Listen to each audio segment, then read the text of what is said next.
Ukraine युद्ध से लेकर मिडिल ईस्ट में गाजा युद्ध में अमेरिका की भूमिका सबसे अहम है।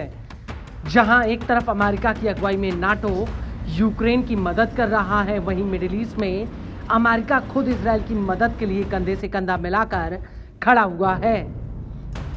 हालांकि यूक्रेन युद्ध में अमेरिका के साथ एकजुट खड़ा यूरोप अब गाजा युद्ध को लेकर बढ़ता हुआ दिख रहा है। दरअसल कई यूरोपीय देशों ने फिलिस्तीन को मान्यता दी है, जबकि ट्रंप बार बार इसको खारिज कर रहे हैं और ऐसा लगता है कि गाजा और अप्रवासियों का मुद्दा यूरोप और अमेरिका के बीच एक ऐसी दरार डाल सकता है जिसकी भरपाई कर पाना इतना आसान नहीं होगा। वो इसलिए क्योंकि संयुक्त राष्ट्र सुरक्षा परिषद में फिलिस्तीन का मुद्दा गरमाया हुआ है और अमेरिका और इजराइल इसको लेकर अलग थलग पड़ गए हैं। ट्रंप ने खुद यूएन के मंच से कहा कि फिलिस्तीन को मान्यता देना हमास को इनाम देने के बराबर है, लेकिन उनके इस भाषण के दौरान एक ऐसी घटना हुई जिसने अमेरिका और यूरोप के बीच पड़ रही फूट को दुनिया के सामने लाकर खड़ा कर दिया। दरअसल अपने भाषण के दौरान ट्रंप से अपना भाषण 15 मिनट में खत्म करने के लिए कहा गया था, लेकिन ट्रंप ने भाषण सीमित रखने के बजाय इसे 57 मिनट तक लंबा खींच दिया। अपने इस भाषण में ट्रंप ने पिछले अमेरिकी राष्ट्रपतियों की कमियों को उजागर कर दिया। साथ ही उन्होंने कहा कि यूएन की प्रवासन नीतियों की वजह से दुनिया बर्बादी की कगार पर आ गई है। लेकिन इस दौरान ट्रंप ने वहां मौजूद यूरोपीय यूनियन की अध्यक्षा उर्सुला वॉन डे ले के सामने एक ऐसी बात कह दी जो यूरोप को चिढ़ाने वाली थी। दरअसल उर्सुला के सामने ट्रंप ने कह दिया कि आपके देश नरक में जा रहे हैं। When your prisons are filled with so-called asylum seekers who repaid kindness, and that's what they did. They repaid kindness with crime.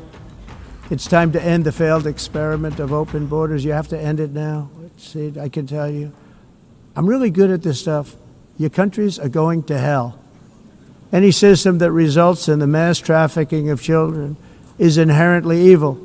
Yet that is exactly what the globalist migration agenda has done, and it's what it's all about. Ursula के सामने Trump की ये टिप्पणी Europe में बढ़ते अवैध अप्रवासियों को लेकर थी। आपको बता दें कि अपने इस भाषण के दौरान ट्रंप ने अवैध अप्रवासियों का मुद्दा जोर शोर से उठाया।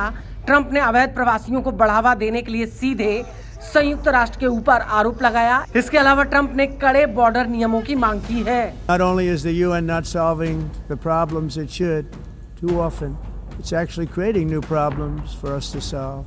The best example is the number one political issue of our time, the crisis of uncontrolled migration. It's uncontrolled. Your countries are being ruined. The United Nations is funding an assault on Western countries and their borders. In 2024, the UN budgeted $372 million in cash assistance to support an estimated 624,000 migrants journeying into the United States. इसके साथ ही Trump ने America में आने वाले प्रवासियों के लिए 37.2 crore dollar संयुक्त राष्ट्र द्वारा आवंटित करने को लेकर भी निशाना साधा। ट्रंप का कहना है कि यूएन को घुसपैठ पैदा करने के बजाय रोकनी चाहिए थी। ट्रंप का आरोप है कि घुसपैठ की वजह से अमेरिका में अपराध बढ़ रहा है।